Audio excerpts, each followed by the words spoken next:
ഒരു അഭിമാനം എന്ന് പറഞ്ഞു കഴിഞ്ഞാൽ അവളൊരു യൂട്യൂബറാണ്. അവള് ഈ വർഷം ഈ സ്കൂളിൽ നിന്ന് ഇറങ്ങിപ്പോവുകയാണ്.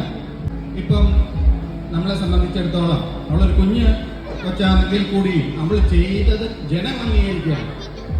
പൊതുജനം അംഗീകരിച്ച് അവളെ അതിന് തക്കവണ്ണം ഉയർത്തിക്കൊണ്ട് വരുന്നു. അതിന് തക്കവണ്ണമുള്ള ലൈക്സും ഒക്കെ അവൾക്ക് കിട്ടുന്നു.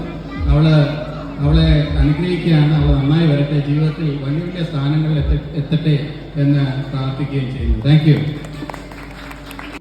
അപ്പോൾ ഗൈസ്, ഇതെൻ്റെ സ്കൂൾ ആനുവൽ ഡേയുമായി ബന്ധപ്പെട്ട് എനിക്ക് സോഷ്യൽ മീഡിയ ഇൻഫ്ലുവൻസറിനുള്ള അംഗീകാരം സ്കൂളിൽ നിന്ന് കിട്ടിയിട്ടുണ്ടായിരുന്നു. അപ്പോൾ ഫംഗ്ഷന് 3 പേരായിരുന്നു ഗസ്റ്റായിട്ട് വന്നിട്ടുണ്ടായിരുന്നത്. ബിജുക്കുട്ടനാണ് എനിക്ക് മൊമെൻറ്റും തന്നിട്ടുണ്ടായിരുന്നത്. നമ്മൾ പഠിക്കുന്ന സ്കൂൾ തന്നെ നമ്മളെ അംഗീകരിക്കുമ്പോൾ അതൊരുപാട് സന്തോഷം തന്നെയാണ്. അതുപോലെ തന്നെ സ്കൂൾ മാനേജ്മെൻറ്റിനും ഒക്കെ ഒരുപാട് നന്ദി. അപ്പോൾ എൻ്റെ ഓരോ സബ്സ്ക്രൈബേഴ്സും കാരണമാണ് എനിക്ക് ഇങ്ങനത്തെ അംഗീകാരങ്ങളൊക്കെ കിട്ടുന്നത്. അപ്പോൾ ഇനിയും സപ്പോർട്ട് ചെയ്യുക. Thank you.